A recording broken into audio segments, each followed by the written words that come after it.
Defining what is a soft skill and a hard skill. A hard skill is those technical skills that are rooted in training, such as someone that has gone to school to become a court stenographer. So they are learning how to type, they are learning how, they're learning diction, they are learning how to break words into syllables and to enter. The same is true for a computer programmer. Someone, they're learning the language, they're learning the infrastructure of networking, they're learning security operations, etc.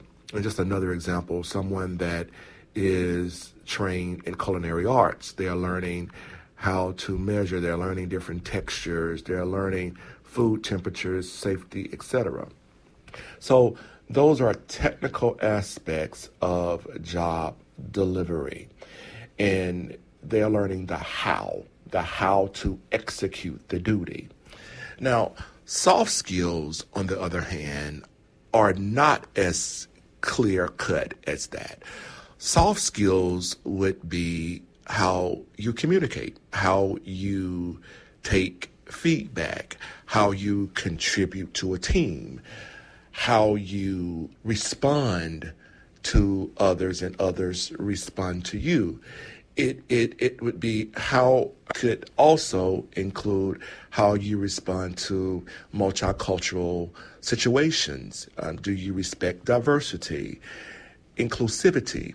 Those are some of those soft skills some examples of soft skills that are expected in the ecosystem of employment. I often say when I'm training students and working with schools and working with organizations is the hard skills, those technical pieces, they will land you the job.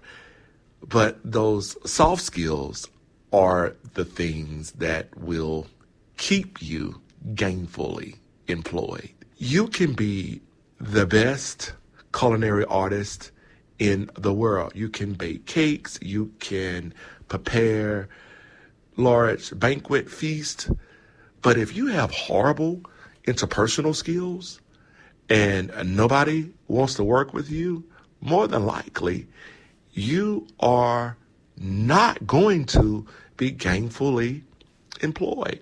That's a fact. That is a fact.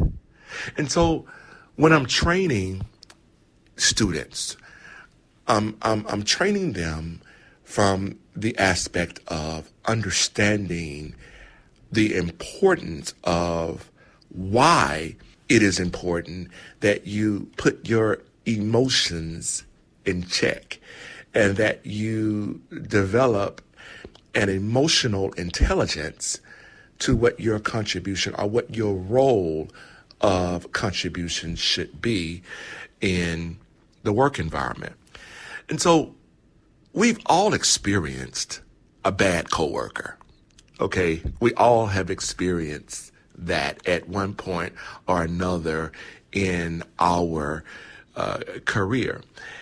And, what do? We generally avoid that particular person. Why? We avoid them because they have nasty, condescending attitudes. They break harmony in the work environment. We know them. We can go down a list of that. So I take the deeper dive. I jump right off the edge into the why. Why is that allowed?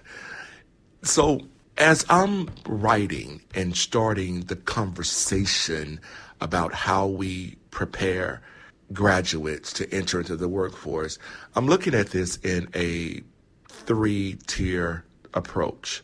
The first approach is how we prepare. The second one is how we enter. And the third is how we exist in the workplace. So my approach in hard skills versus soft skills in this particular book is how are we preparing to enter in? And going back to the analogy of the coworker with the nasty attitude. It lends to why no one has ever brought that to bear.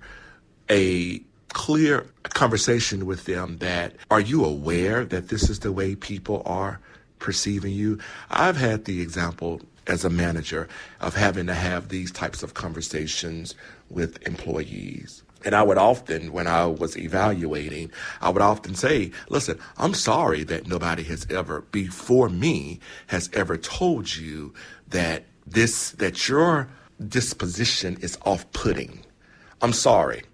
But I'm saying to you that as your manager, I have a duty that is now triggered in my responsibility of supervision to you to tell you that I'm bringing this to your attention and we can create steps out of this. But you need to be aware that this is an issue. And what better place than in the learning relationship when the student is in learn mode to have that type of conversation. The conversation of time management, the conversation of employee execution and satisfaction, doing things in excellence. Because the student is in learn mode, they are learning, they are from the teacher. There are many opportunities to integrate these types of conversations into instructional content. And so in this book, I am starting that conversation of how do we integrate these particular learning opportunities in our natural conversations with students. To get your copy of Hard Skills versus Soft Skills, Achieving Balance in the Workforce ebook, please visit www.myportstore.us. Again, that is www.myportstore.us.